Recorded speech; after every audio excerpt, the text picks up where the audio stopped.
Assalamualaikum, sihat? Cik Man harapkan begitu hendaknya. Dan kita sambung perbahasan kita ataupun topik kita menuju syurga. Untuk masuk ke dalam syurga, ada blueprint ataupun ada sistem yang telah dianugerahkan, diberikan oleh Allah melalui Nabi SAW untuk disampaikan kepada kita. Kemudian semenjak Nabi wafat, penyampaian itu diteruskan daripada generasi ke generasi ke generasi, daripada sahabat, tabi'in, tabi'ut tabi'in, sampailah ke generasi sekarang. Generasi apa ni? TikTok, Gen Y, letaklah apa istilah pun, tetapi apa yang disampaikan oleh Allah Subhanahu Wa Taala kepada Nabi sallallahu alaihi wasallam sudah pun sampai kepada kita. Ada dua perkara yang kalau kita ikut, kita tidak akan sesat selama-lamanya, insya-Allah. Dengan dua ini menjadi lesen dan kemudahan kita untuk masuk ke dalam syurga, iaitu Al-Quran dan As-Sunnah. Ini dua sistem, tidak ada yang ketiga. Tapi siapa yang tolong sampai dan huraikan? Para ulama. Kita tak faham nak baca Quran terus, kita tak faham bahasa Arab nak baca hadis terus, maka al-ulama warathatul anbiya. Ulama itu pewaris Nabi, dia yang tolong sampaikan kepada kita.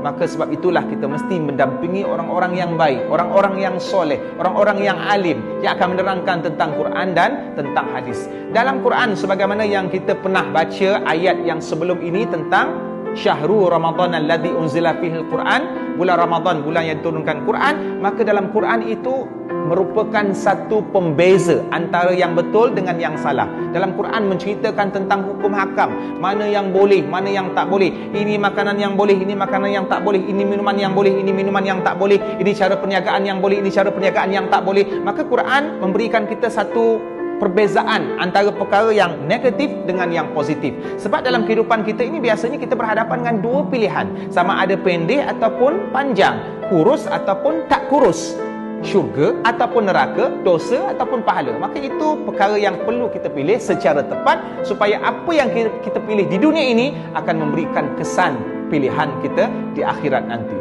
Dalam hidup ini, Al-Quran merupakan satu-satunya sistem yang sangat tepat dan benar-benar sesuai dengan fitrah manusia.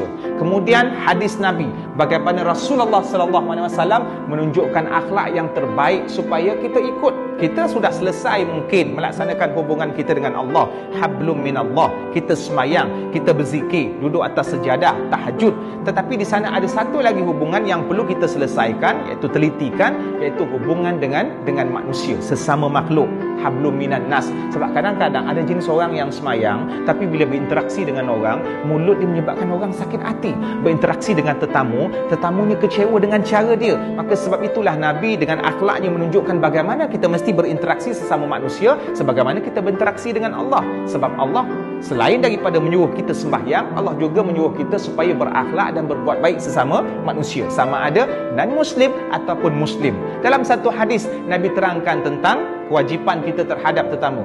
Man kana yu'minu billahi wal yaumil akhir falyukrim dhaifah. Barang siapa yang beriman dengan Allah dan hari akhirat, hendaklah dia muliakan tetamunya. Ini Nabi kaitkan dengan keimanan kepada Allah dan hari akhirat, iaitu berbuat baik dengan tetamu. Maknanya sikap dan akhlak kita berbuat baik kepada tetamu bukan perkara yang ringan. Bahkan dengan cara itu kita akan mendapat pahala, dan insya-Allah walaupun pahala itu bagi kita sikit, adalah buat baik dengan tetamu pun bukannya kita berjihad, berperang di jalan Allah, mungkin bagi kita sikit, tapi bila kita menggembirakan seseorang yang datang daripada jauh, mana tahu itulah saham kita untuk masuk ke dalam syurga Allah. Dan kita kena jaga percakapan kita. Mulut salah satu daripada medium yang banyak kita gunakan dalam kehidupan kita seharian. Selain daripada jari kita chatting ataupun memetik kita punya papan keypad itu untuk memberi komen, untuk share, untuk copy paste, tapi mulut salah satu medium yang kita kena jaga. Dengan mulut banyak menjerumuskan orang ke dalam neraka, dengan membawangnya, dengan memfitnahnya, dengan gosip dan yang sewaktu dengannya. Sebab tu dalam satu hadis Nabi sebut, man kana yu'minu billahi wal yawmil akhir falyaqul khairan aw liyasmut.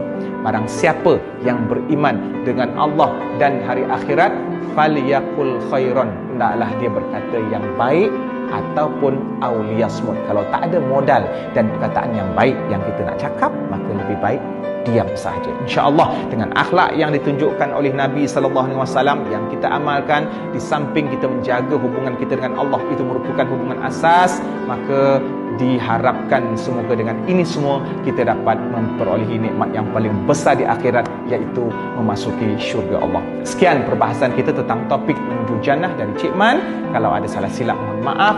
Assalamualaikum warahmatullahi wabarakatuh.